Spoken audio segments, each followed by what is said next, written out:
ভাইরে ভাই, গরুর মাংসের এই রেসিপিগুলো মুখে লেগে থাকার মতো। আর আজকে অবশ্যই এটা নোট করে রেখে দেন, এই ঈদে কিন্তু এটা স্পেশাল হতে যাচ্ছে। আমি 4 টুকরো মাংসকে এভাবে থেতলে নিয়েছি, তারপর ধুয়ে আমি প্যানের মধ্যে দিয়ে দিলাম।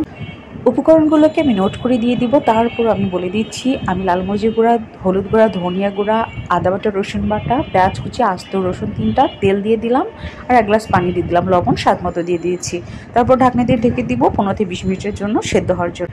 8 থেকে 10 মিনিট পরে ঢাকনাটা তুলে নিয়ে আমি একটা আস্ত আলুকে ছোট ছোট কিউব করে কেটে নিয়েছি। এখন আলুগুলোকে আমি মাংসগুলোর মধ্যে দিয়ে দিলাম, তারপর একটু নেড়ে চেড়ে ঢাকনা দিয়ে ঢেকে দেবো।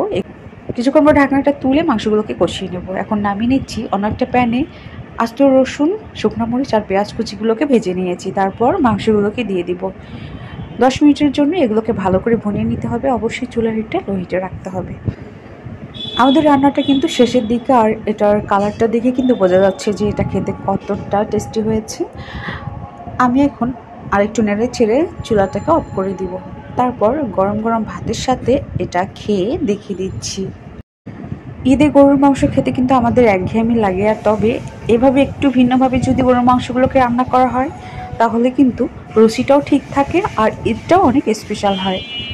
এখন আমরা দ্বিতীয় রেসিপিতে চলে যাব। আমি এখানে 4 পিস মাংসকে এভাবে ছোটো ছোটো টুকরো করে কেটে পরিষ্কার করে ধুয়ে নিব। প্যানের মধ্যে দিয়ে দিলাম, তারপর লাল মরিচ গুঁড়া, ধনিয়া গুঁড়া, জিরা গুঁড়া, আদা বাটা, রসুন বাটা দিয়ে দিব। তারপর হাতের সাহায্যে মাখিয়ে পানি দেব সেদ্ধ হওয়ার জন্য। ঢাকনা দিয়ে ঢেকে দিব 5 মিনিটের জন্য। তারপর বয়েল চলে আসলে আমি হাতা দিয়ে নেড়ে আবারও ঢেকে দিব।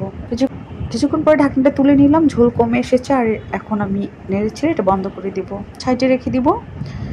আবারও চুলা একটা প্যান বসিয়ে দিব, মশলাটাকে তৈরি করে নিচ্ছি। পাঁচফোড়ন গুঁড়া, সরিষা, শুকনো মরিচ 3টা সুন্দর করে ভেজে নিচ্ছি। আবার চুলা প্যান বসিয়ে আমি সরিষার তেল দিয়ে দিলাম, সাদা এলাচ, শুকনো মরিচ আর তেজপাতা দিয়ে দিলাম। তারপর সেই মাংসগুলোকে দিয়ে সুন্দর করে ভেজে নিচ্ছি।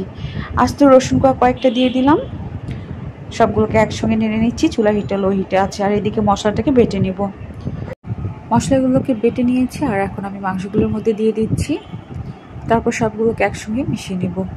চুলার হিটটা অবশ্যই লো হিটে রেখে দেবেন, এটা অনেক ধৈর্য সহকারে করতে হবে। তারপর আমি কিছু লেবুর রস এভাবে চেপে দিচ্ছি, আপনারা চাইলে ভিনেগারও দিতে পারেন। তারপর এখন আমি ধৈর্য সহকারে মাংসটাকে কষিয়ে নেব। আমাদের গরুর মাংস আচারটা রেডি হয়ে গিয়েছে। এখন এটাকে নামিয়ে আমি ঠান্ডা করে নেব। এটা বয়ামের মধ্যে রেখে দীর্ঘদিন ধরে সংরক্ষণ করে খেতে পারবেন। আর এটা গরম ভাতের সাথে খেতে কিন্তু অনেক বেশি টেস্টি।